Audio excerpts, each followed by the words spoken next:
মই মানে আপোনালোকক এটা কথা কৈ দিওঁ স্পষ্টকৈ এটা কথা কৈ দিওঁ যে ৰাইজৰ দলে ৭১ চনৰ ২৫ মাৰ্চত ৫০০ টকা সকলো বিদেশীক বিতৰণ কৰাটো বিচাৰে মানে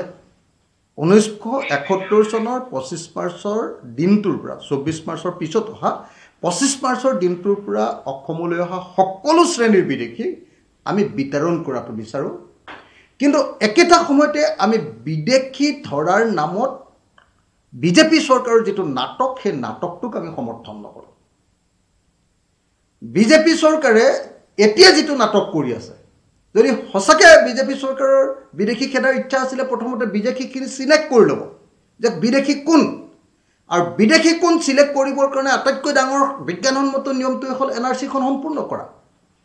বিজেপিয়ে আহিয়ে এনআৰসিখন বানচাল কৰি দিলে এনআৰসিখন নহব বুলি ক'লে তেওঁলোকে নামানে বুলি ক'লে আৰু যদি সেইখন এনআৰসি নামানে তেতিয়াহ'লে অন্য এখন এনআৰসি তেওঁলোকে নমনালে গতিকে বিজেপি চৰকাৰে বিদেশী সমস্যাটো সমাধান কৰিব নোখোজে বিজেপি চৰকাৰে বিদেশী সমস্যাটো সমাধান নকৰি ভাৰতীয় মানুহবিলাককে মাজে মাজে অত্যাচাৰ কৰি মুছলমান মানুহ যদি হয় তেওঁলোকক অত্যাচাৰ কৰি য'তে ত'তে ধৰে য'তে ত'তে মাৰপিট কৰে আৰু কেতিয়াবা কোনো অৰ্থ নোহোৱাকৈ বাংলাদেশৰ সাইডলৈ নি এৰি দিয়ে আকৌ সেইবিলাক মানুহ ঘূৰাই গতিকে আপোনালোকে যদি চাই মোকে বিধানসভাত তথ্য দিছিলে যে তৰুণ গগৈ চৰকাৰৰ দিনত যিমান বিদেশী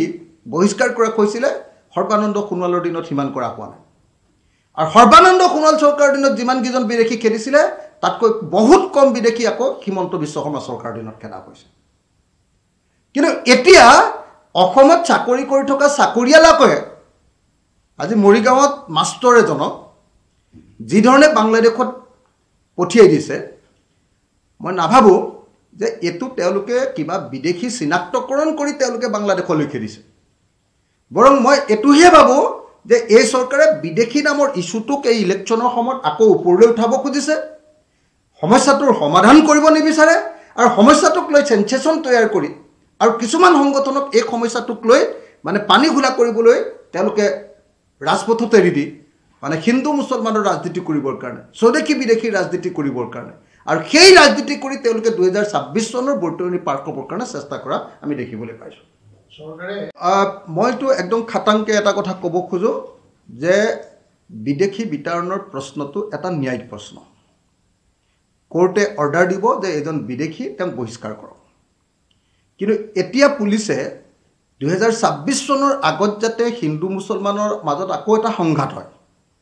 আকৌ এটা বিদেশী স্বদেশীৰ নামত যাতে এটা সেনসেশন উত্তেজনা গঢ়ি উঠে আৰু তাৰ ফলটো যাতে ২০২৬ চনত বিজেপিয়ে খাব পাৰে সেইকাৰণে পুলিচক ব্যৱহাৰ কৰি এতিয়া আকৌ কিছুমান সংখ্যালঘু মানুহক তেওঁলোকে ভীতিগ্ৰস্ত কৰিছে আৰু সেই ভীতিগ্ৰস্ততাটো প্ৰদৰ্শন কৰি তেওঁলোকে কি কৰিব খুজিছে সেই ভীতিগ্ৰস্ততাটো প্ৰদৰ্শন কৰি হিন্দু মানুহক উত্তেজিত কৰিব খুজিছে আৰু হিন্দু আৰু মুছলমানৰ মাজত এটা সংঘাত তৈয়াৰ কৰি তেওঁলোকে তাৰ মাজেদি কি কৰিব খুজিছে ২০২৬ৰ বৈতৰণি পাৰ হ'ব খুজিছে গতিকে বিজেপিৰ কাৰণে বিদেশী সমস্যাটো হ'ল তেওঁলোকৰ নিৰ্বাচনী বৈতৰণি পাৰ হোৱাৰ এটা হাকু তেওঁলোকে বিদেশী সমস্যা সমাধান কৰিব নোখোজে তেওঁলোকে বিদেশী সমস্যা মীমাংসা কৰিব নোখোজে তেওঁলোকে প্ৰকৃত বিদেশীক বিচাৰি উলিয়াই আমাৰ পৰা ইয়াৰ পৰা বহিষ্কাৰ কৰিব নোখোজে বৰং তেওঁলোকে অদৰকাৰীভাৱে যাকে তাকে য'তে ত'তে ধৰি অত্যাচাৰ কৰে হেতুক লৈ এটা সেনসেশন ক্ৰিয়েট কৰে সংখ্যালঘু মানুহৰ মাজত ভীতিগ্ৰস্ততা তৈয়াৰ কৰে তাৰপিছত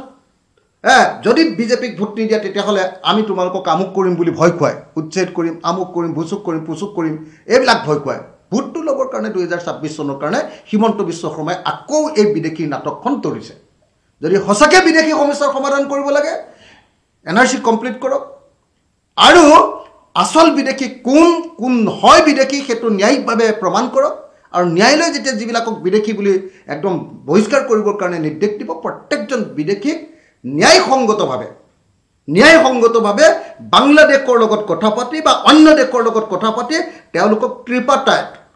চুক্তি কৰি তেওঁলোকৰ লগত কি কয় প্ৰত্যৰ্পণ চুক্তি কৰি ত্ৰিপাটায়ত নহয় প্ৰত্যৰ্পণ চুক্তি কৰি তেওঁলোকৰ লগত বাংলাদেশৰ লগত প্ৰত্যৰ্পণ চুক্তি কৰি অনতিবিলম্বে প্ৰকৃত বিদেশীক বহিষ্কাৰ কৰাৰ ব্যৱস্থা কৰিব লাগে